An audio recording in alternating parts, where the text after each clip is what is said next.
Good afternoon. I'm Michael Popa, Executive Director of the Mainstream Coalition, and on behalf of myself and our team, thank you for joining us today for Mainstream Live, our series of conversations with figures in Kansas politics, advocacy, and community building. For over 25 years, Mainstream Coalition has been advocating for common sense government and healthy communities in Kansas. You can learn more about our work at mainstreamcoalition.org. And while you're there, please consider doing two things. One, join or renew your membership. Two, register to walk with us for Virtual Walk the Vote 2020 on June 13th at 10 a.m. Each and every contribution goes such a long way in supporting our advocacy and outreach efforts across the state of Kansas. And now, I would like to welcome my guest today, April Holman with Alliance for a Healthy Kansas. Hi, April. Hi, you're muted. Gotcha. Hi. Hi, thank you so much for being with us today. Thank you for having me. Of course, and this is the first time we're meeting. We're meeting over Zoom since I began the position over at Mainstream. We're really excited to continue our partnership with you. I know that we've been close partners for the past few years at least. Absolutely. We really appreciate the work that you all are doing. And these are strange times to meet virtually, but it's very nice to meet you as well. Thanks. So can you give us a little background on Alliance and maybe its focus? Sure. So the Alliance for Healthy Kansas was created back in 2016 with the idea that we really need to increase access to affordable health care in our state. And largely, since 2016, our focus has been on Medicaid expansion. There are a few other issues that we have picked up from time to time during the course of those 4 years, but expansion has been something that has been very central to our mission throughout our existence. And we have a couple of different things going on at the Alliance. We have a network of about 12,000 individuals who are very passionate about expansion and increasing access to affordable care. We have a coalition of about 100 different organizations who are working on expansion across the state. Some of those are local, and many of them are statewide organizations. And then we also do some research and analysis of policy. We were very sad earlier this spring to lose our senior policy advisor, Sheldon Weisgrau, when he went to Missouri, to the Missouri Health Foundation to continue his work there. But we certainly still have that analysis capacity, and we're working on new ways to do that for the people that we work with, and particularly on expansion. Excellent. And how are you operating now during the pandemic then to educate and then to move forward? Right. So, a lot of this pandemic time has been during the Kansas legislative session, even though the legislature was not active at that point. So we have been, first of all, from a very nuts and bolts logistical perspective, we have been working remotely. As a health policy organization, we absolutely want to model the behavior that we think is important to maintain the health of Kansans. And so we've been working from our home offices for, since actually before the stay-at-home order. And then we have been really focused on the legislative session and trying to find some way to get Medicaid expansion passed in 2020, in spite of the very shortened opportunity that we had this legislative session. So can you remind our viewers what Medicaid expansion or CanCare expansion is all about? Sure. So we use both terms, and we probably shouldn't do that. I think that for a long time we talked about CanCare expansion. CanCare is the name of the Kansas Medicaid program, and so it's really a distinctly Kansas solution. I hear under the new Kelly administration, sometimes they refer to it as Medicaid expansion. So we find ourselves kind of slipping into that terminology as well, but it's the same thing. And basically, it is an opportunity to have the federal government pay the majority of the cost for expanding our Medicaid program up to 138% of the federal poverty line. Just to give you kind of a benchmark, in Kansas, our Medicaid program only goes up to people earning 38% of the federal poverty line. So there's a huge difference there. We do have one of the more scaled back versions of Medicaid in our state. And when you look at that 38%, that only applies to adults with a child at home under the age of 18. So sometimes we use the term childless adults. They can actually be people who have children, but they have to be minor children living at home in order for those adults to qualify for Medicaid. Right now, there's no way for an adult who doesn't have some extenuating disability or circumstances to qualify for Medicaid in Kansas if they don't have a child under the age of 18 at home. So Medicaid expansion, first of all, is part of the Affordable Care Act. And I think that, that kind of it is probably part of the reason that there's been a little bit of partisanship around this issue, but it would help.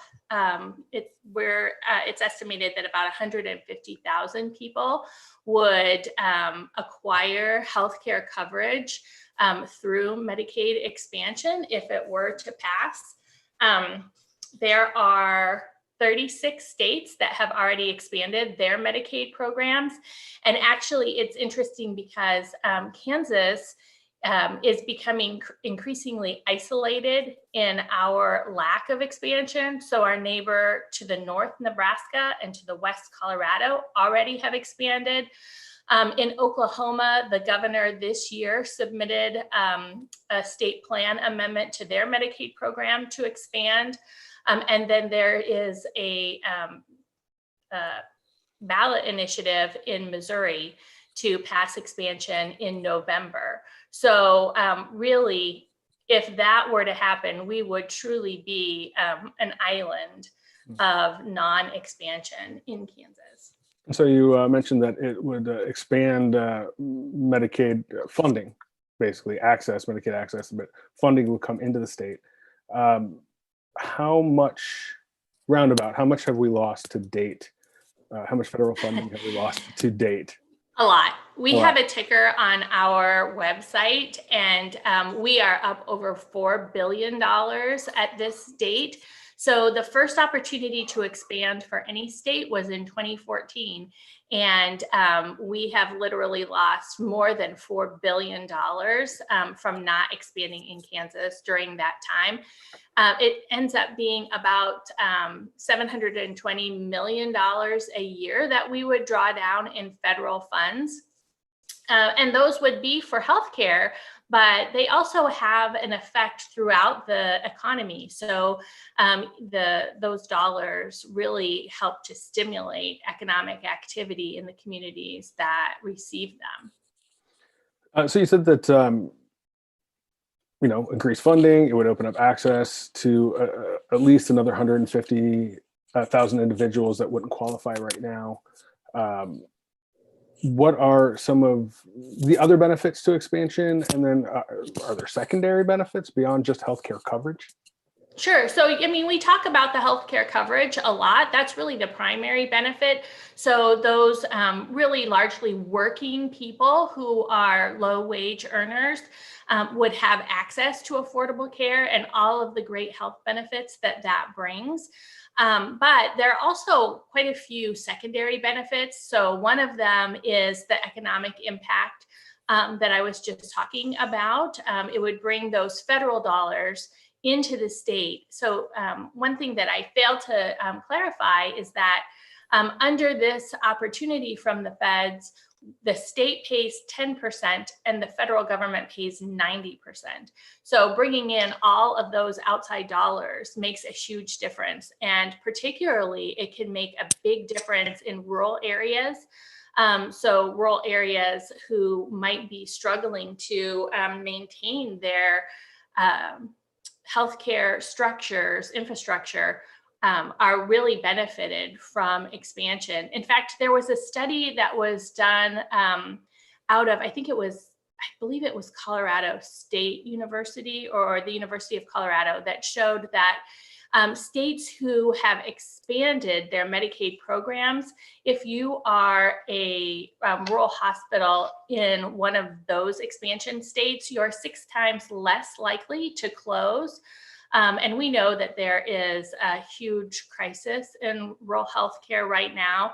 Expansion's not the only thing that needs to be done. I think that there are probably a lot of things that need to be addressed in that system, but it certainly is a benefit. And it's something that, in Kansas, we've lost multiple small hospitals over the course of the past few years, and expansion would make a difference.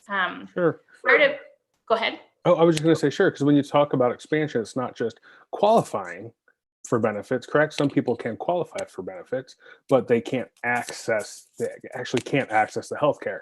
So I can drive down the street. I'm sure you can drive down the street or within 10 minutes and hit multiple hospitals or healthcare facilities.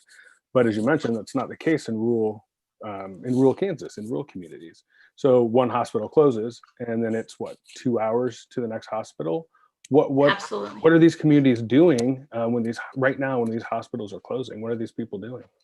I think it just becomes a new normal that people are driving farther to get the care that they need. And so there's been a scramble. Fort Scott is one of the more recent hospitals to close.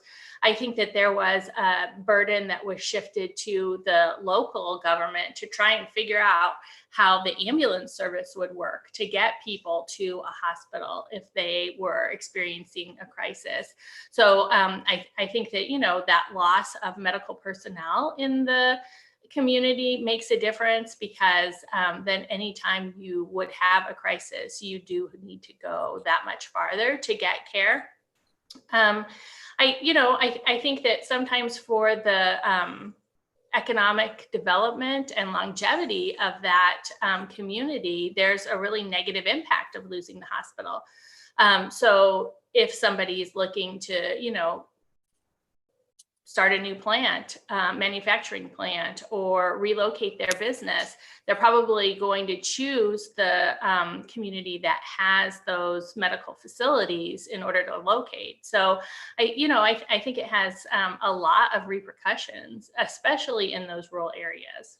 So that would be one of the secondary benefits that you were talking about earlier, right? Like employment or job creation. Right. And it also shores up those rural hospitals, which I think is really important. Right. So I think that, when we look at those economic and, rural, the strengthening of rural communities, I think that there's really, some things that people don't necessarily think of right offhand when they think of Medicaid expansion that are a really important part of the evaluation for whether to do this. Sure. Well, thank you. And, a lot of times, like you said, people don't think so. I didn't think about that. I didn't think about, how does that affect the economy, but it affects the health outcomes in the end. Right. Absolutely.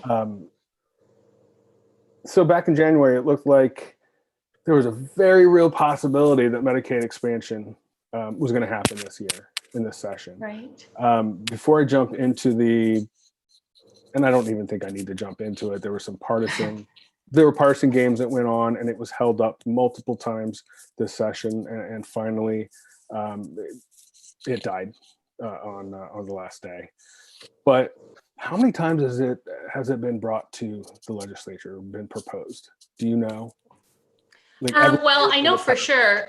Yeah. So in 2017, we actually expansion passed in both the House and the Senate, but it was vetoed by Governor Brownback. And we came very close to being able to override the veto, which is a much higher bar than just passing a bill. We felt, go ahead. I'm sorry, that was by only like 1 or 2 votes, right? Yeah, it was like by 3 votes in the House. Yeah. Right. back in 2017. I think that that was actually, the first time a bill was brought was even before 2014. So I've kind of lost track at this point.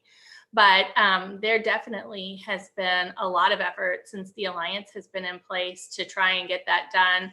And it's different, a little bit different every year. Last year, we were very excited because we had a governor that was supportive of expansion, finally. Governor Kelly was supportive as a state senator, and that was one of the things that was on the top of her, near the top of her priority list during her campaign. But we just kind of ran into a brick wall with the key legislative leaders. And this expansion is a bipartisan issue. So there is absolutely support among Democrats and Republicans, not just in Kansas, but across the country. So I hesitate to frame this as a partisan issue, but I think, by and large, it's been Republicans in leadership that have been the ones who have opposed expansion and been able to keep any progress on the legislation.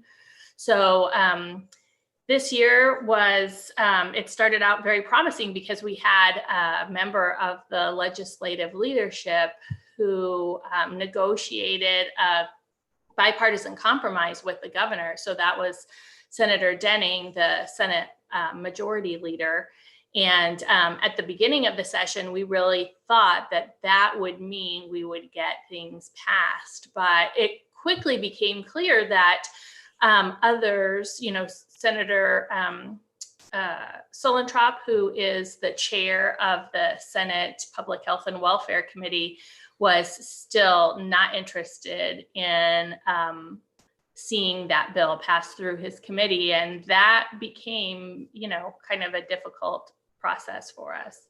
Do you think the election year had anything to do with it? It's such a huge election year this year. Yeah, I mean, in Kansas, I think historically nothing big or controversial ever really happens in an election year. So I don't think that it was, I think that probably did have a lot to do with it. So again, this, we thought that this would pass last year, and it was kind of, there were a lot of promises that we would do it, in 2020, and it would be done quickly, by February it would be in place. But even at the time, it seemed not to really correspond with our knowledge and experience with the Kansas legislature in an election year. And you're right, this is particularly volatile because every seat in the House and Senate is up for election. Right. So where do we stand? Where are we now? Where are we now? Oh my gosh, we're just trying to evaluate that. I think that, there's an off chance that there might be a special session. I don't think that we're pinning all of our hopes on that, because certainly there would need to be a place in the pandemic that was safe enough to bring back 165 legislators and plus staff to the State House. And we saw what happened last week when they tried to do it just for a limited amount of time to save people from exposure to the virus. That didn't work out very well. And so I think that might color the governor's, evaluation of whether to call a special session. I think that, there's probably a good possibility that we're going to need to refocus on a 2021 strategy, which I think is very unfortunate given the number of people who are losing their jobs and losing their employer-sponsored health insurance. There's more of a need right now than there ever has been for expansion. Sure, of course. So you spoke about, a 2021 plan. But that would depend on if there was a special session. So are you referring to the governor calling a special session just to speak about the expansion, or vetoing the bill to bring the legislature back? So I think that what I was referring... I'm sorry, vetoing the bill where the Medicaid expansion was deemed non-germane, which is why it didn't It didn't get Yeah, so I think that ship has sailed. I don't Okay. think that anything could change that decision at this point. So what I was referring to is the off chance that there might be a special session that's called, and I think that there are a lot of reasons why that probably. I don't know that that's a likely outcome, and it is just because of the health concerns and other concerns about bringing people back together. So I think that there is the possibility that we could, things could clear up enough that could happen. Otherwise, I think it's most likely that we're looking at January 2021 when the legislature reconvenes before we could see anything, any movement on expansion. And I would just note the reason for that is because in Kansas there was a law that was passed several years ago prohibiting the governor from taking executive action to expand Medicaid. So other states are able to do that. For instance, down in Oklahoma, the governor submitted a state plan amendment and they will have expansion.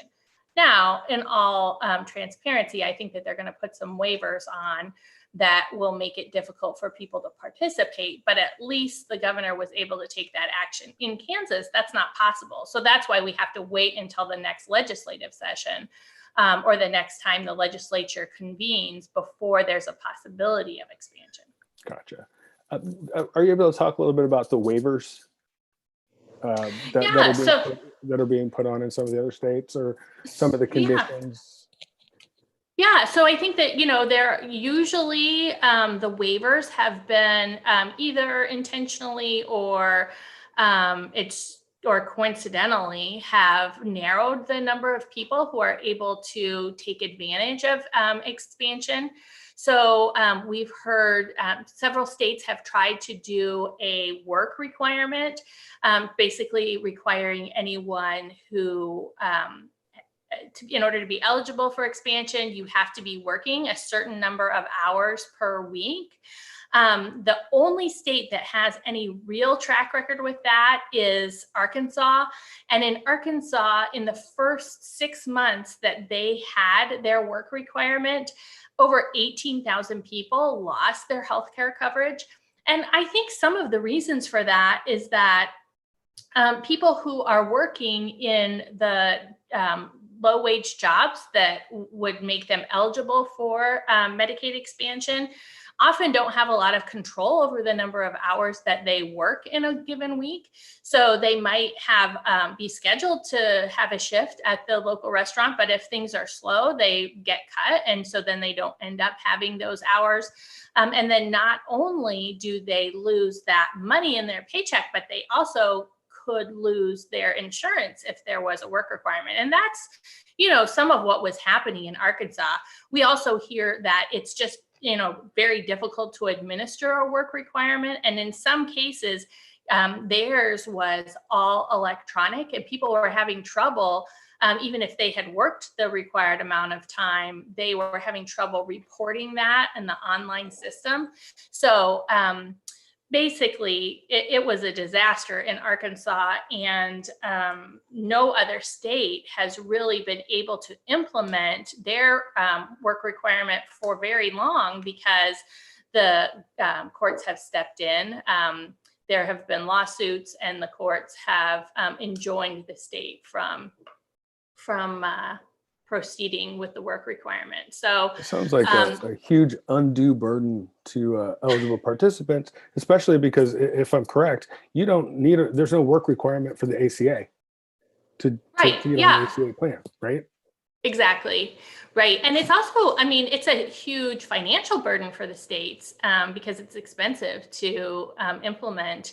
And the federal government doesn't pay 90/10 for the administrative costs. It's, I think, 50/50. It's a much lower amount. So the state bears a much larger financial burden for that. Some of the other waivers that have been not recommended, that are floating around out there in other states. I'm trying to think. We had a waiver in Kansas that would provide partial expansion. So instead of going all the way up to 138% of the federal poverty line, which the federal law requires. This waiver would go only up to 100% of the federal poverty line, and then allow people from 100 to 138% to stay on their ACA plan. Market plan. Well, those really, the feds have said that they are not going to allow those. They've said it pretty clearly, and they've denied the states who have tried to do that waiver.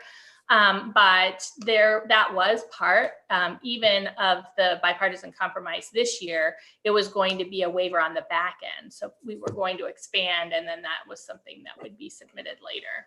So, I mean, that gives you a couple of examples of ways that states are trying to limit the number of people who might be able to benefit from expansion. Thank you for the clarifications.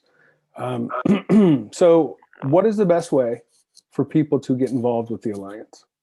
Oh, yes. So the Alliance for a Healthy Kansas has a website that's pretty easy to find. It's just www.expandcancare.com, EXPANDCARE.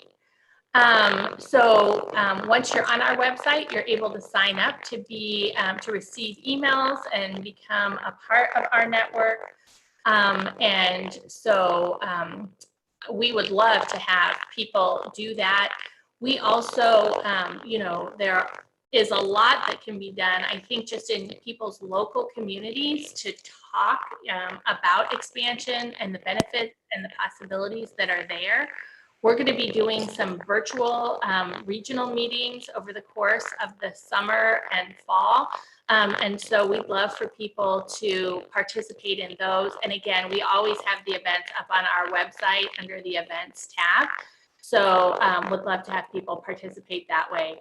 But I think it comes back down to public education, knowing about what this opportunity is, and really understanding, especially under the pandemic circumstances with so many people losing their employer-sponsored coverage, just how much this could help our state in a variety of different ways.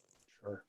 Well, thank you so much again, April, for being with us today. We appreciate all the hard work that you and your team at the Alliance do to try to make sure that all Kansans are covered and healthy, and we have some healthy communities across the state. So thank you so much. Thank you. Thank you for having me today and for allowing me to share about this. I appreciate what you all are doing. Thank you so much. And hopefully we will get an opportunity to meet in person soon when it's safe. That sounds great. Thank you. You too. Thank you. Bye. And thanks one more time to all of you for joining us today on Mainstream Live. Please remember to visit mainstreamcoalition.org to register for Virtual Walk the Vote 2020 on June 13th, and then learn about other ways that you can make a meaningful impact in this year's very important elections. Thanks again for joining. Stay safe, and remember to do more than vote with Mainstream in 2020.